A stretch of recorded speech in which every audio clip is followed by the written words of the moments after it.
ഈ ശോമിശിഹായ്ക്ക് സ്തുതിയായിരിക്കട്ടെ. ഞാൻ മാണിപ്പറമ്പിലച്ചൻ. മംഗളവാർത്ത തിരുനാള് മാർച്ച് 25. പൗരത്വ സഭകളിൽ മാർച്ച് 25 തന്നെയാണ് മംഗളവാർത്ത തിരുനാൾ ആഘോഷിക്കുക. പാശ്ചാത്യ സഭയിൽ ഈ മാർച്ച് 25 വിശുദ്ധ വാരത്തിൽ വന്നാൽ തിരുവുത്ഥാനം ഞായർ കഴിഞ്ഞു വരുന്ന ഒരു ദിവസമാണ് ആഘോഷിക്കുക. ഇക്കൊല്ലം അത് ഏപ്രിൽ മാസം 8-ാം തീയതി തിങ്കളാഴ്ചയാണ്. പൗരത്വ സഭകൾ മാർച്ച് 25 തന്നെ ആഘോഷിക്കും. ദുഃഖവെള്ളിയാഴ്ച മാർച്ച് 25-ാം തീയതി വന്നാൽ ദുഃഖവെള്ളിയുടെ തിരുക്കർമ്മങ്ങളും പിന്നെ മംഗളവാർത്തയുടെ തിരുക്കർമ്മങ്ങളും സംയോജിപ്പിച്ചാണ് ആചരിക്കുക. അതിന് കാരണമുണ്ട്. ആ കാരണം ഈ മാർച്ച് 25 എന്ന തീയതിയുമായി ബന്ധപ്പെട്ടതുമാണ്. അതെന്താണ്? ഞാൻ ഇന്നലെ വീഡിയോയിൽ AD 33 മാർച്ച് 29-നാണ് ഓശാന ഞായർ എന്ന് പറഞ്ഞപ്പോൾ ചിലർക്കെല്ലാം ചില സംശയങ്ങളുണ്ടായി. ആ സംശയം ഇന്നത്തെ വീഡിയോയോടുകൂടി തീരുമെന്ന് ഞാൻ പ്രതീക്ഷിക്കുന്നു. ഇതിനു മുമ്പ് ബൈബിളിലെ സംഭവങ്ങൾ ചരിത്രത്തിൽ നടന്ന ക്രമത്തിൽ എന്ന് പറഞ്ഞ് ഞാനൊരു വീഡിയോ ചെയ്തിരുന്നു. അത് പലരും അത് പുസ്തക രൂപത്തിൽ വേണമെന്ന് ആവശ്യപ്പെട്ടു. അത് പുസ്തക രൂപത്തിൽ തയ്യാറായിട്ടുണ്ട്. ഒരു 2 ആഴ്ചക്കുള്ളിൽ നിങ്ങൾക്ക് പുസ്തകം കിട്ടും. അപ്പോൾ ആ പുസ്തകം വേണമെങ്കിൽ വായിക്കാം, ആ വീഡിയോ കാണാം. ഈ ഇന്നത്തെ വീഡിയോയിൽ ഞാൻ കുറച്ചുകൂടി ആഴത്തിലേക്ക് അതിൻ്റെ ഈ തീയതി നിശ്ചയിച്ച രീതിയിലേക്ക് കടക്കാം. അതിനൊക്കെ മുമ്പ് ഇന്നത്തെ സുവിശേഷം നമുക്കൊന്ന് കേൾക്കാം. ലൂക്കായുടെ സുവിശേഷം 1-ാമത്തെ അധ്യായം 26 മുതൽ 38 വരെ തിരുവചനങ്ങൾ. അപ്പോൾ ഈ മാർച്ച് 25, ഡിസംബർ 25 ഇതുമായിട്ടുള്ള ബന്ധപ്പെട്ട സംഗതികളൊക്കെ നമുക്കിന്ന് ഒരല്പം ആഴമേറി ചിന്തിക്കാം. അതിൻ്റെ കൂട്ടത്തിൽ ഈ മംഗളവാർത്ത നമ്മളെങ്ങനെ നേരിട്ട് ബാധിക്കുന്നെന്ന ഒരു കാര്യം മാത്രം ഒന്ന് നമുക്ക് ആഴത്തിൽ ചിന്തിക്കാം. തിരുവചനം ലൂക്ക 1:26-38. 6-ാം മാസം ദൈവം ഗബ്രിയേൽ മാലാഖയെ ഗലീലയിൽ നസറത്ത് എന്ന പട്ടണത്തിൽ ദാവീദ് ഗൃഹത്തിലുള്ള യോസഫ് എന്ന പേരായ പുരുഷനുമായി വിവാഹം നിശ്ചയിച്ചിരുന്ന കന്യകയുടെ അടുക്കലേക്ക് അയച്ചു. ആ കന്യകയുടെ പേര് മറിയം എന്നായിരുന്നു. മാലാഖ അവളുടെ അടുക്കൽ അകത്ത് ചെന്ന് അവളോട് പറഞ്ഞു, ദൈവകൃപ നിറഞ്ഞവളെ സ്വസ്തി, കർത്താവ് നിന്നോട് കൂടെ. ഈ വാക്ക് കേട്ട് അവൾ പരിഭ്രമിച്ചു. ഇത് എന്തൊരു വന്ദനം എന്ന് അവൾ ചിന്തിച്ചു. മാലാഖ അവളോട് പറഞ്ഞു, മറിയമേ, ഭയപ്പെടേണ്ട, നീ ദൈവത്തിന്റെ കൃപ കണ്ടെത്തിയിരിക്കുന്നു. നീ ഗർഭം ധരിച്ച് ഒരു പുത്രനെ പ്രസവിക്കും. നീ അവന് യേശു എന്ന് പേരിടണം. അവൻ വലിയവനായിരിക്കും, അത്യുന്നതന്റെ പുത്രൻ എന്ന് വിളിക്കപ്പെടും. അവന്റെ പിതാവായ ദാവീദിന്റെ സിംഹാസനം ദൈവമായ കർത്താവ് അവന് കൊടുക്കും. അവൻ യാക്കോബ് ഗൃഹത്തിന് മേൽ എന്നേക്കും ഭരണം നടത്തും. അവന്റെ രാജ്യത്തിന് അവസാനം ഉണ്ടാകയില്ല. മറിയം മാലാഖയോട് ചോദിച്ചു, ഇതെങ്ങനെ സംഭവിക്കും? ഞാൻ പുരുഷനെ അറിയുന്നില്ലല്ലോ. മാലാഖ പ്രതിവചിച്ചു, പരിശുദ്ധാത്മാവ് നിന്റെ മേൽ വരും, അത്യുന്നതന്റെ ശക്തി നിന്റെ മേൽ നിഴലിടും. ആകയാൽ പരിശുദ്ധ ഏകജാതൻ ദൈവപുത്രനെന്ന് വിളിക്കപ്പെടും. ഇതന്നെ ചാർച്ചക്കാരി എലിസബത്ത് വാർദ്ധക്യത്തിൽ ഒരു മകനെ ഗർഭം ധരിച്ചിരിക്കുന്നു. വന്ധി എന്ന് പറഞ്ഞു വന്നവൾക്ക് ഇത് 6-ാം മാസമാണ്. ദൈവത്തിന് ഒരു കാര്യവും അസാധ്യമല്ലല്ലോ. മറിയം പറഞ്ഞു, ഇതാ ഞാൻ കർത്താവിന്റെ ദാസി, നിന്റെ വാക്ക് എന്നിൽ സംഭവിക്കട്ടെ. അപ്പോൾ മാലാഖ അവളെ വിട്ടുപോയി.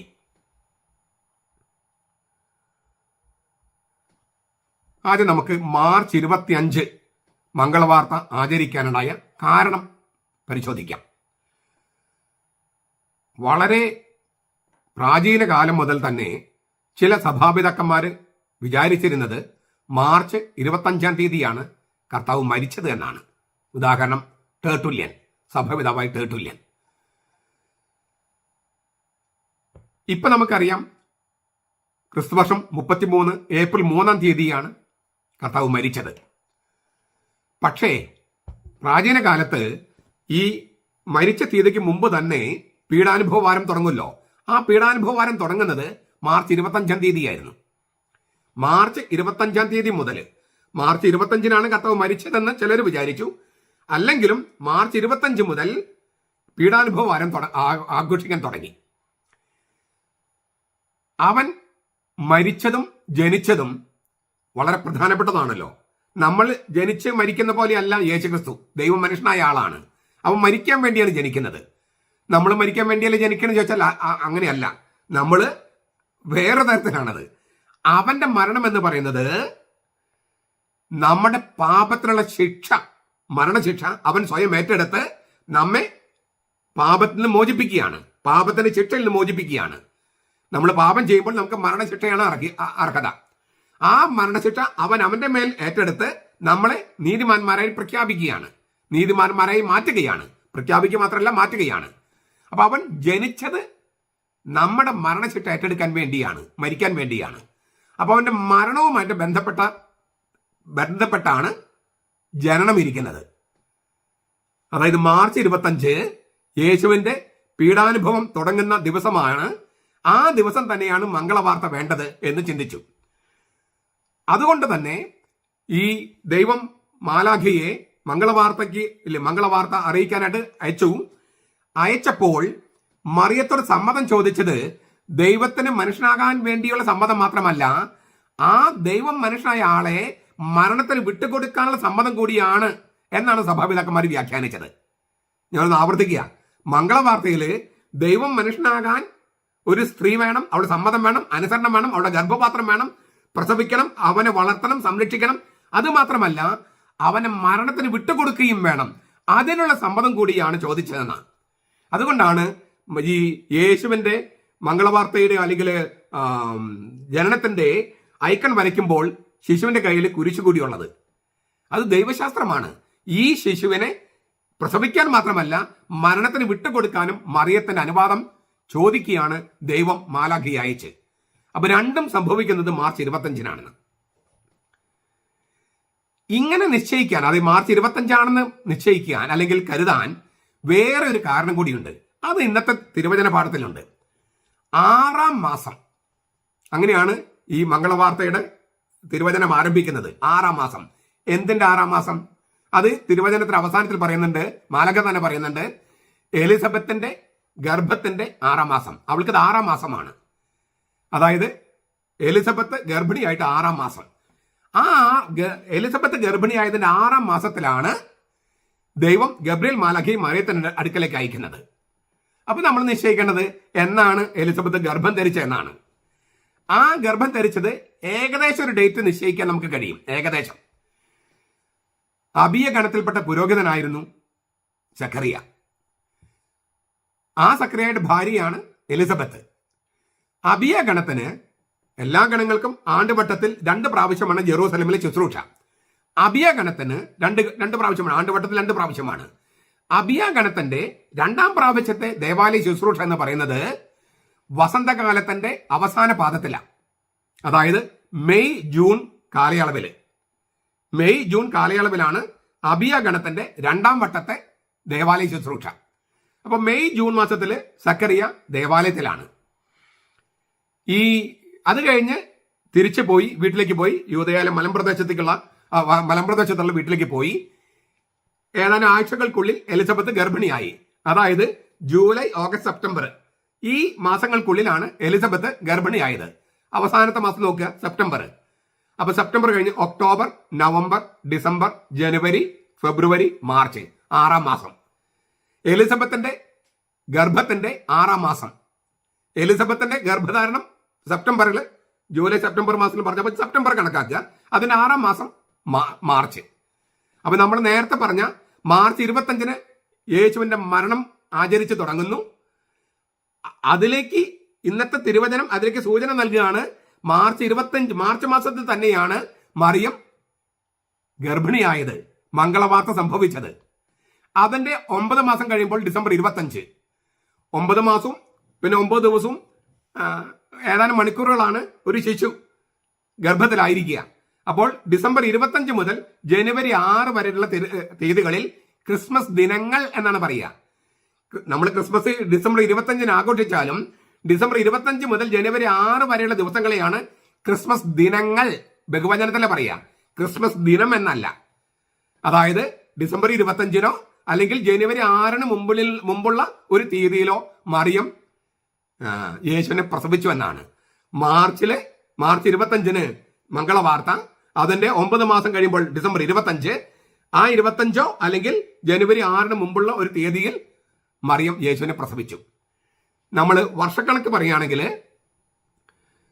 BC 3 മാർച്ച് മാസത്തിലാണ് മംഗളവാർത്ത. BC 3 അവസാനം, അതായത് BC 3 ഡിസംബർ 25 BC 2 ജനുവരി 6 മുൻപോ ആണ് യേശുവിന്റെ ജനനം. പണ്ട് നമ്മൾ പഠിപ്പിച്ചിരുന്നത് BC 6 യേശു ജനിച്ചെന്ന. അതിന് കാരണം മഹാനായ ഹെറോദസ് മരിച്ചത് BC 4 നമ്മുടെ വിചാരം. പക്ഷെ ഇപ്പൊ നമുക്ക് തെളിവുകളുണ്ട്, BC 4 മഹാനായ ഹെറോദസ് മരിച്ചത് BC 1 മഹാനായ ഹെറോദസ് മരിക്കുന്നതിന് മുമ്പാണ് യേശു ജനിച്ചെന്ന് എല്ലാവർക്കും അറിയാം. അപ്പൊ മഹാനായ ഹെറോദസ് മരിച്ചത് BC 4 BC 1 അതിനാൽ തന്നെ യേശുവിന്റെ ജനനം എന്ന് പറയുന്നത് BC 2 ആദ്യ പാദത്തിലാണ്, അല്ലെങ്കിൽ BC 3 ഏറ്റവും അവസാനത്തെ ആഴ്ചയിൽ. അതുകൊണ്ടാണ് ഞാൻ BC 3 അവസാനത്തെ ആഴ്ച അല്ലെങ്കിൽ BC 2 എന്ന് പറയുന്നത്. ഡിസംബർ 25 തൊട്ട് ജനുവരി 6 വരെയുള്ള ആ ദിവസങ്ങൾ കണക്കാക്കിയാൽ ഉത്തരം കിട്ടും. ക്രിസ്മസ് ഡിസംബർ 25 മുതലുള്ള തീയതികളിൽ ആഘോഷിച്ച് തുടങ്ങിയത് ക്രിസ്തുവർഷം 200 തൊട്ടാണ്. ക്രിസ്തുവർഷം 200 തൊട്ട് 321 ശേഷമല്ല. ക്രിസ്തുവർഷം 250 300 ആയപ്പോഴേക്കും ഡിസംബർ 25 ക്രിസ്മസ് ആഘോഷിക്കുന്ന ക്രിസ്മസ് ആഘോഷങ്ങൾ തുടങ്ങുന്ന പതിവ് വളരെ ശക്തമായി പാരമ്പര്യമായി മാറിക്കഴിഞ്ഞിരുന്നു. അതിനാൽ ക്രിസ്തുവർഷം 321 കോൺസ്റ്റന്റൈൻ ചക്രവർത്തിയാണ് ഈ വിജാതീയ ദേവന്മാരുടെ തിരുനാളിനെ മാറ്റി മാമോദിസമുക്കി ക്രൈസ്തവവൽക്കരിക്കാൻ വേണ്ടി ക്രിസ്മസ് ഡിസംബർ 25 നിശ്ചയിച്ചത് എന്ന് പറയരുത്. ക്രിസ്മസ് ഡിസംബർ 25 ആചരിച്ചു തുടങ്ങിയത് ക്രിസ്തുവർഷം 200 250 300 ആയപ്പോഴേക്കും അത് പാരമ്പര്യമായിട്ട് ശക്തമായി വേരോടി കഴിഞ്ഞിരുന്നു. അപ്പൊ സഭയിൽ ചരിത്രപരമായും ദൈവശാസ്ത്രപരമായും നിലനിന്നിരുന്ന ഒരു കാര്യത്തിന് നിയമപരമായ പ്രാബല്യം കൊടുക്കുക മാത്രമാണ് കോൺസ്റ്റന്റൈൻ ചക്രവർത്തി ചെയ്തത്. ഞാൻ ആവർത്തിക്കുക, കാരണം നമ്മുടെ നാട്ടിലും പലയിടത്തും പല ദൈവശാസ്ത്രജ്ഞന്മാരും കോൺസ്റ്റന്റൈൻ ചക്രവർത്തിക്കാണ് എല്ലാ അപരാധവും ആരോപിക്കണേ. കോൺസ്റ്റന്റൈൻ ചക്രവർത്തി വിജാതി ആചാരങ്ങളിലേക്ക് ക്രൈസ്തവ ആചാരങ്ങളെ മാറ്റിമറിച്ച് കുഴച്ചു എന്നൊക്കെ പറഞ്ഞിട്ടുള്ള രീതിയാണ്. ഒരിക്കലും അത് ശരിയല്ല.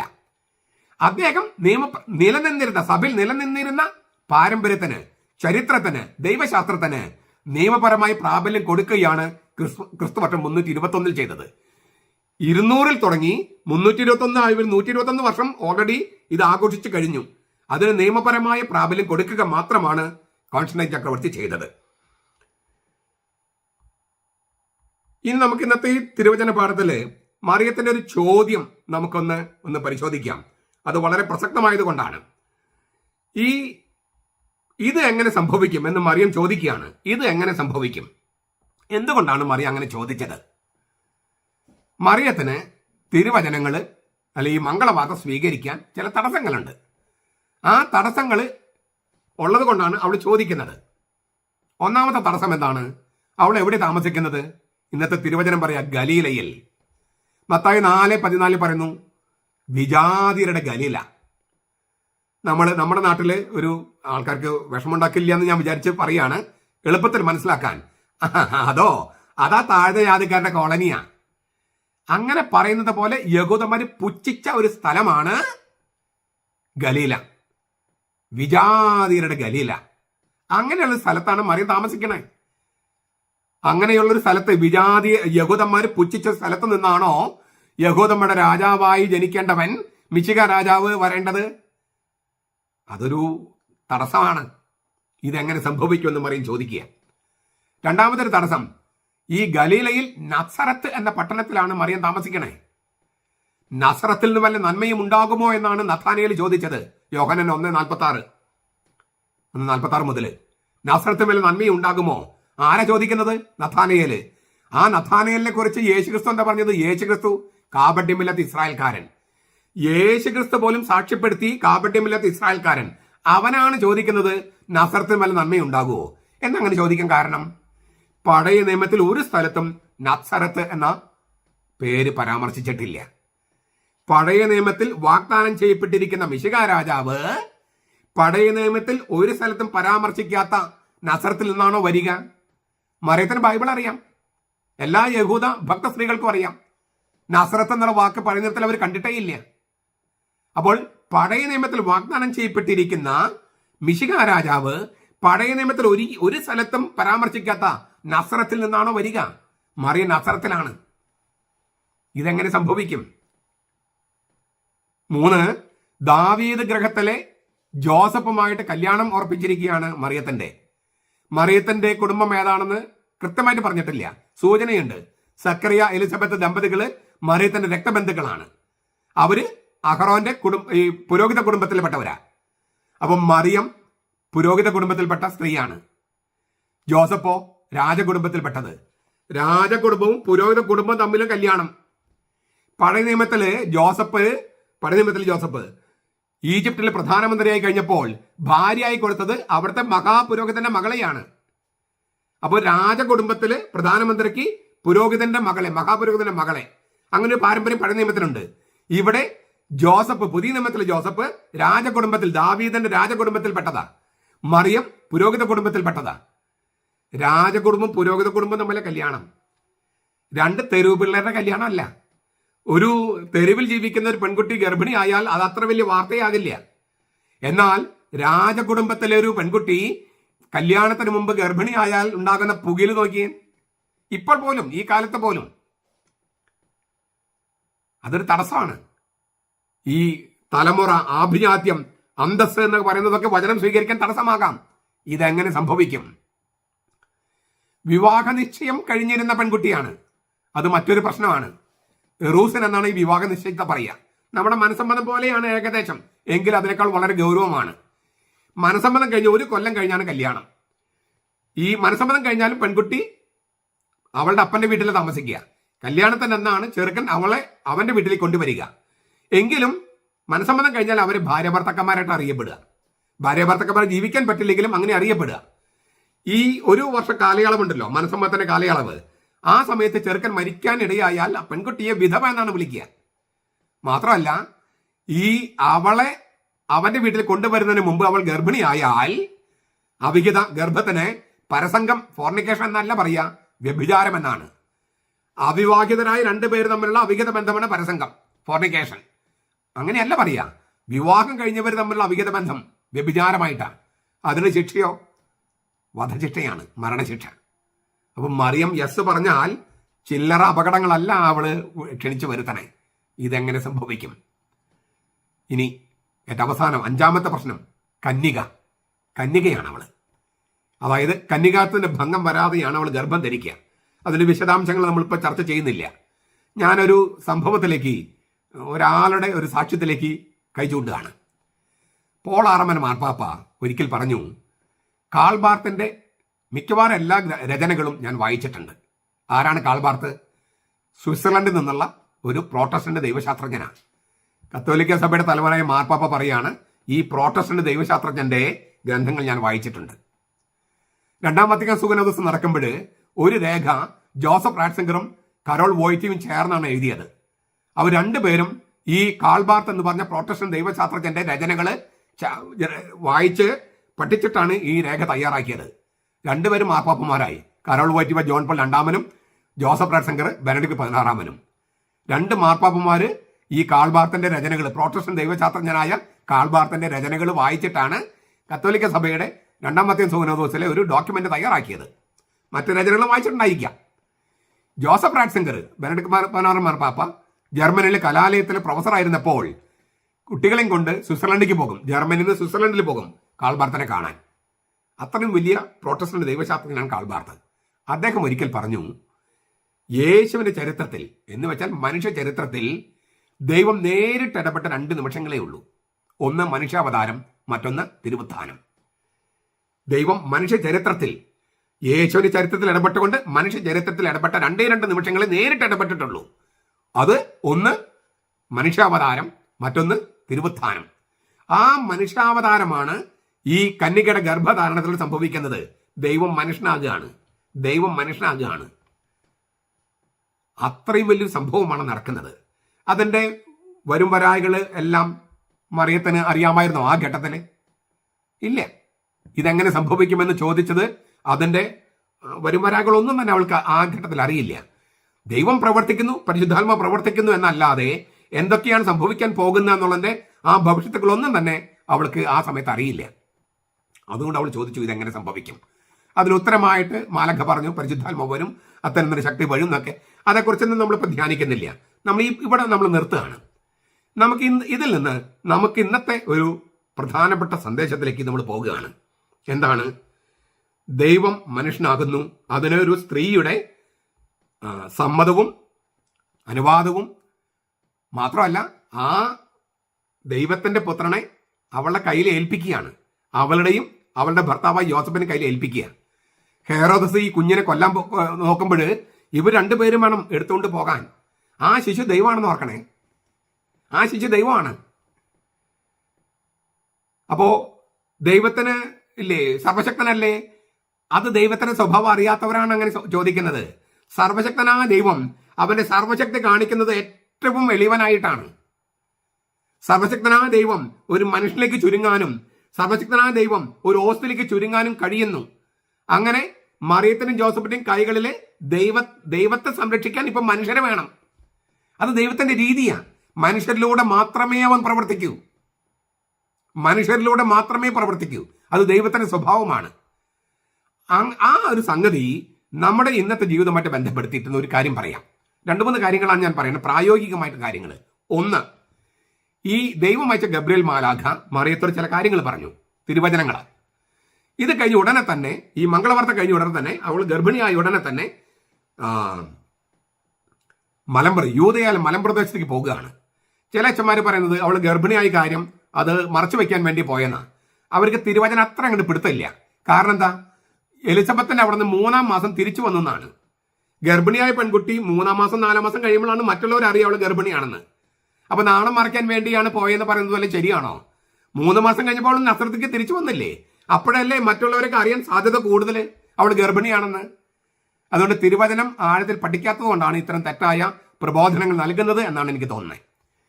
അപ്പോൾ ഈ സക്കറിയ എലിസബത്തിന്റെ വീട്ടിൽ ചെന്നപ്പോൾ എലിസബത്ത് മറിയത്തോട് ചില കാര്യങ്ങൾ പറഞ്ഞു. ദൈവം അയച്ച മാലാഖ, സ്വർഗം, പിന്നെ ഭൂമിയിലെ എലിസബത്ത്, സ്വർഗവും ഭൂമിയും ചേർന്ന് മറിയത്തോട് ചില കാര്യങ്ങൾ പറഞ്ഞു.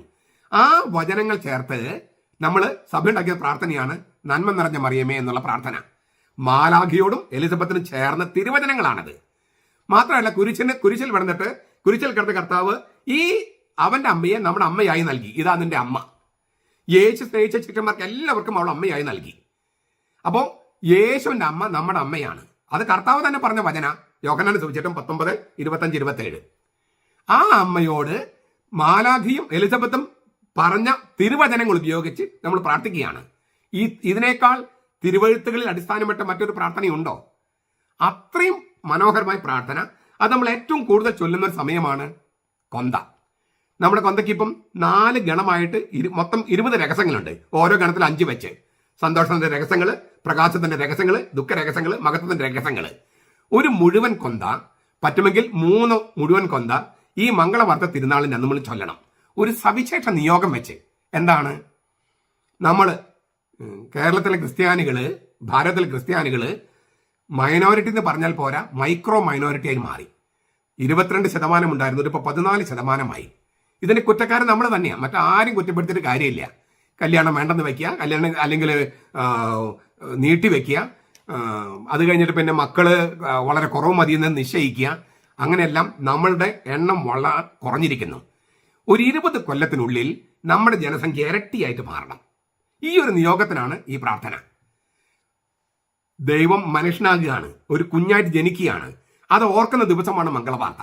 അപ്പോൾ നമ്മുടെ സഭയില് നമ്മുടെ സഭാ അംഗങ്ങള് ഇരട്ടിയായിട്ട് വർദ്ധിക്കാൻ, ഇപ്പൊ നമ്മൾ ഏകദേശം 60 ലക്ഷമാണ്, അത് ഇരട്ടിയായിട്ട് വർദ്ധിക്കും. 20 കൊല്ലം കൊണ്ട് വർദ്ധിക്കാൻ നമ്മൾ പ്രത്യേക നിയോഗം വെച്ച് പ്രാർത്ഥിക്കണം. അതാണ് മംഗളവാർത്തയിൽ 1-ാമത്തെ കാര്യം, എൻ്റെ നിർദ്ദേശം.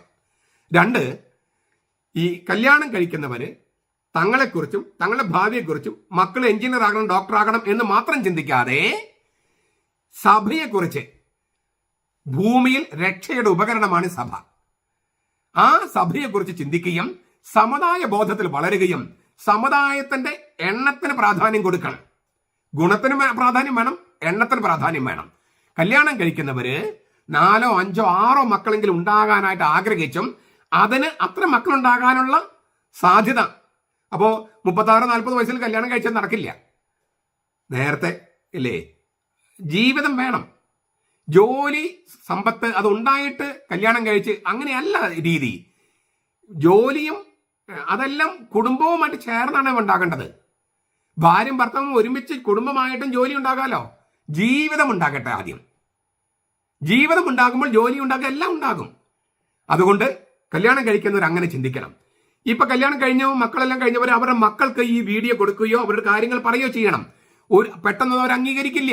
കാരണം അവർ കേൾക്കുന്നത് മുഴുവൻ ഗവൺമെന്റ് പറയുന്നത് ജീവിതമല്ല പ്രധാനപ്പെട്ടത്, ജോലിയാണ്. ഇതാണ് അവർ പറഞ്ഞുകൊണ്ടിരിക്കണേ. ജീവിതമല്ല, ജോലിയാണ്. ഇത് സർക്കാർ പറയണോ?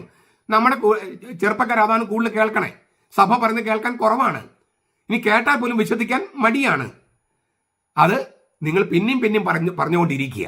അങ്ങനെ പരമാവധി ഇത് പ്രചരിപ്പിക്കുക. ഈ മംഗളവാർത്ത സന്ദേശം, അതായത് മനുഷ്യ കുഞ്ഞുങ്ങൾ വേണം. ദൈവത്തെ സംരക്ഷിക്കാൻ പോലും മനുഷ്യ കുഞ്ഞുങ്ങൾ വേണം. ഇന്ന് നമ്മുടെ കയ്യിലാണ് കർത്താവിനെ ഏൽപ്പിച്ചിരിക്കുന്നത്. അന്ന് മറിയത്തിനും ജോസഫിന്റെ കയ്യില് ദൈവപുത്രനെ ഏൽപ്പിച്ച പിതാവായ ദൈവം ഇന്ന് നമ്മുടെ കയ്യിലാണ് ഏൽപ്പിച്ചിരിക്കുന്നത്. അതിന് നമുക്ക് വലിയ ഉത്തരവാദിത്തം, മറ്റാർക്കുമില്ലാത്ത ഉത്തരവാദിത്തം നമുക്കുണ്ട്. ആ ഉത്തരവാദിത്തം നിങ്ങൾ പറഞ്ഞു കൊടുക്കണം. ഈ വീഡിയോ പരമാവധി ഷെയർ ചെയ്ത് അങ്ങനെ നിങ്ങൾ ഇതിപ്പോൾ ഷെയർ ചെയ്തിട്ട് എനിക്ക് പ്രത്യക്ഷ നേട്ടം ഉണ്ടായിട്ടല്ല, ഞാൻ തിരുവചനം പറയുന്നത് കൊണ്ടും സഭയ്ക്ക് ആവശ്യമുള്ളത് കൊണ്ടുമാണ് ഞാൻ ഇത് പറയുന്നത്. ആ സഭ എന്ന് പറയുന്നത് വെറും ഒരു സമുദായമല്ല, സംഘടനയല്ല, മറിച്ച് ഈ ഭൂമിയിൽ മനുഷ്യരുടെ രക്ഷയ്ക്ക് വേണ്ടിയുള്ള ദൈവത്തിന്റെ ഉപകരണമാണ്. അക്കാര്യം മറക്കരുത്. അത് നിലനിൽക്കണമെങ്കിൽ, അത് ശക്തി പ്രാപിക്കണമെങ്കിൽ നിങ്ങൾ കല്യാണം കഴിച്ച ഓരോരുത്തരും വിചാരിക്കണം ധാരാളം മക്കളുണ്ടാകാൻ. അങ്ങനെ അതൊരു മംഗളവാർത്ത തീരുമാനമായിട്ട് നിങ്ങൾ എടുപ്പിക്കണം. ഞാൻ നേരത്തെ പറഞ്ഞ കാര്യം, അപ്പം ഈ ശരിക്കും പറഞ്ഞാൽ ഞാൻ 3 കാര്യങ്ങൾ പറഞ്ഞത് എല്ലാം കൂട്ടിച്ചേർത്ത് പറഞ്ഞു. അതായത് 1, ഈ പ്രാർത്ഥന ചൊല്ലുക. പ്രത്യേകിച്ച് മംഗളവാർത്ത തിരുനാളിൽ ഈ നിയോഗം വെച്ച് ഒരു എന്തുമാത്രം അഖണ്ഡമായിട്ട് ചൊല്ലാൻ പറ്റും അത്രത്തോളം ചൊല്ലുക, നിങ്ങളുടെ സാഹചര്യം അനുസരിച്ച്. 2, കല്യാണം കഴിക്കുന്നവർ തങ്ങളുടെ കുടുംബം, തങ്ങളുടെ ഭാവി മാത്രം ചിന്തിക്കാതെ സഭയുടെ ഭാവി അത് ചിന്തിച്ചുകൊണ്ട് ധാരാളം മക്കളുണ്ടാകാനുള്ള ശ്രമം. 3ാമത്തെ കാര്യം ഞാൻ പറഞ്ഞത് ദൈവത്തെ നമ്മുടെ കയ്യിൽ ഏൽപ്പിക്കുകയാണ്, സഭയുടെ കയ്യിൽ ഏൽപ്പിച്ചിരിക്കുകയെന്ന്. അപ്പോൾ മറ്റ് സമുദായങ്ങളെ പോലെയല്ല നമ്മൾ. ഏകസത്യ ദൈവമായ അവനെ നമ്മുടെ കൈകളിൽ ഏൽപ്പിച്ചിരിക്കുകയാണ്. മറിയവും ജോസഫും അവനെ സംരക്ഷിച്ചതുപോലെ ഇന്ന് നമ്മൾ സംരക്ഷിക്കണം. അത് ദൈവത്തിന്റെ സ്വഭാവമാണെന്ന് ഞാൻ പറഞ്ഞു കഴിഞ്ഞു. അതിനാൽ മറ്റ് സമുദായങ്ങൾക്ക് ഇല്ലാത്തൊരു വലിയ ഉത്തരവാദിത്തം നമുക്കുണ്ട്. പ്രത്യേകിച്ചും മറ്റ് സമുദായങ്ങളിൽ നമ്മളെ നശിപ്പിക്കാൻ വേണ്ടി സകല തരത്തിലും പരിശ്രമിക്കുകയാണ്. സകല തരത്തിലും നിരീശ്വര പ്രസ്ഥാനങ്ങളും പാർട്ടിയും പിന്നെ മറ്റ് 2 പ്രധാനപ്പെട്ട സമുദായങ്ങളും നമ്മുടെ രക്ഷകന്റെ സമുദായത്തെ നശിപ്പിക്കാൻ അന്ന് യേശു എന്ന കുഞ്ഞിനെ കൊല്ലാനായിട്ട് നോക്കിയതുപോലെ ഇപ്പോൾ സഭയാകുന്ന കുഞ്ഞിനെ കൊല്ലാനായിട്ട് നോക്കുകയാണ്. മഹാനായ ഹെറോദോസ് ചെയ്തതുപോലെയാണ് 2 വലിയ മതസമൂഹങ്ങൾ നമ്മളോട് ചെയ്യുന്നത്. അപ്പോൾ കർത്താവിനെ സംരക്ഷിക്കാൻ ജോസഫും മറിയും കർത്താവിനെ സംരക്ഷിച്ചതുപോലെ ഇന്ന് ഈ സഭയെ സംരക്ഷിക്കാനുള്ള ഉത്തരവാദിത്തം നമുക്കുണ്ട്. അത് പ്രത്യേകിച്ച് കല്യാണം കഴിഞ്ഞവർക്ക് ഉണ്ട്, കല്യാണം കഴിക്കാനിരിക്കുന്നവർക്കുണ്ട്. ആ ഉത്തരവാദിത്തം നിങ്ങൾ ഏറ്റെടുക്കണമെന്നും അത് നിറവേറ്റണമെന്നും അങ്ങനെ നമുക്ക് ഒരു 10-20 വർഷങ്ങൾ കൊണ്ട് നമ്മുടെ ജനസംഖ്യ നേരെ ഇരട്ടിയാകണം. കേരളത്തിലും ഭാരതത്തിലും ലോകത്തും അങ്ങനെ സംഭവിക്കും. അങ്ങനെ അത് ഞാൻ പറഞ്ഞല്ലോ, അത് നമ്മളെ എണ്ണം കൂടിയിട്ട് അതല്ല അതിന്റെ പ്രശ്നം. അതിനേക്കാൾ വലിയ പ്രശ്നം ഇങ്ങനെ നമ്മൾ തിന്നാനും കൊല്ലാനും നശിപ്പിക്കാനും നിൽക്കുന്ന ഒരു സമുദായത്തിന് മുമ്പിൽ പിടിച്ചു നിൽക്കാൻ എന്ന് പറഞ്ഞാൽ രക്ഷകനെ ഭരമേൽപ്പിച്ചിരിക്കുന്ന സമുദായത്തിന്റെ നിലനിൽപ്പാണിത്. അത് നിലനിൽക്കാൻ അത് ദൈവഹിതമാണ്. അതാണ് ഗബ്രിയേൽ മാലാഖയെ അയച്ച മറിയത്തിന്റെ അടുക്കൽ പറഞ്ഞത്. ഇന്ന് എന്നിലൂടെയോ അല്ലെങ്കിൽ ഇതുപോലെയുള്ള സന്ദേശങ്ങളിലൂടെയോ ദൈവം തന്നെ നിങ്ങളോട് പറയുകയാണ്, ആ സന്ദേശത്തെ നിരാകരിക്കരുത് എന്നാണ് വിനയത്തോടെ എനിക്ക് മംഗളവാർത്ത തിരുനാളിൽ പറയാനുള്ളത്.